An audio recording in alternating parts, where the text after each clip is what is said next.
Protesters in Sri Lanka have had enough. After weeks of chanting slogans on the streets, demonstrators have reached the gates of the President Gotabaya Rajapaksa's office. Before I tell you more, take a look at this report filed by our correspondent, Dasuni, who has been tracking those developments on the ground.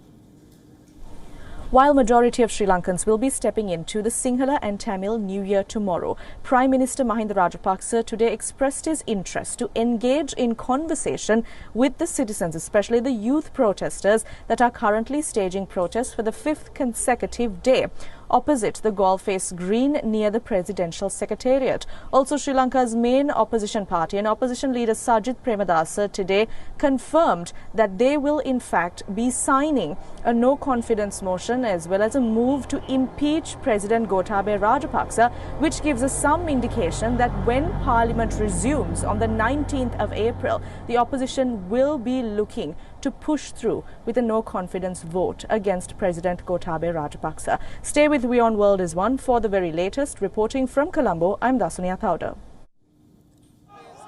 Now, while the President has invited the youth to meet and hold talks, the protesters have completely rejected this offer. They have in fact written to the Prime Minister saying that no talks will happen unless President Rajapaksa steps down.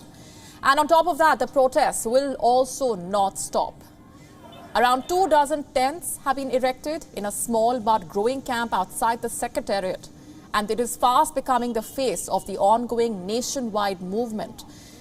The chant, "Gota, go home," asking for the President's resignation, is only getting louder.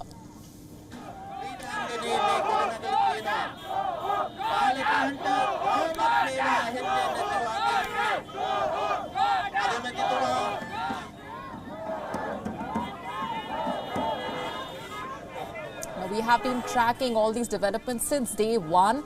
Our correspondent, Dasuni, spoke to some of the protesters to better understand their demands. These protests have not only shown despair, frustration and anger, these protests have also shown the resilience and the unity of the youth to come together, to work towards one cause, and that is stand up and make sure their voices are heard against a government that did not care for their basic needs and made life miserable for the youth of Sri Lanka. Reporting for WION World is One from Colombo, from the Gota Go village, which is opposite the Presidential Secretariat.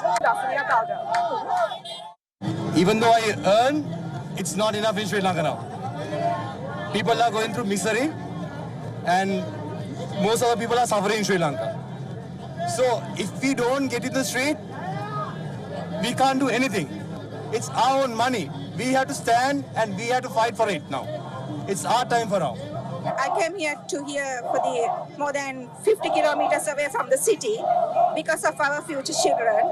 Because in my times are over, because I be about more than 50 years ago. And my children are still very young children. They don't have a future in this country. Because we'll have to make the future for our children. And in the sense of that, our children are highly educated. Though they're educated, they don't have a proper job here. Even if they got the job here, they don't give us a proper salary to them.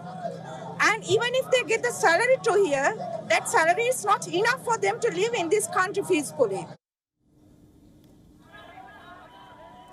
These protests are the culmination of anger over years of economic mismanagement by the Rajapaksa government.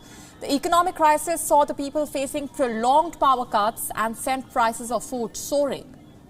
Earlier this week, the Sri Lankan government announced that it was defaulting on all its external debts, amounting to $51 billion. Sri Lanka called the move the last resort after running out of foreign exchange to import essential goods like food and fuel. The country's finance ministry has said in a statement that creditors, including foreign governments, were free to recapitalize any interest payments or opt for payback in Sri Lankan rupees. The finance minister said that this decision was an emergency measure. It is being taken purely to prevent the country's economic crisis from worsening further, estimates showing that Sri Lanka needed $7 billion to service this debt this year, but only had $1.9 billion in reserves at the end of March. WION now available in your country. Download the app now. Get all the news on the move.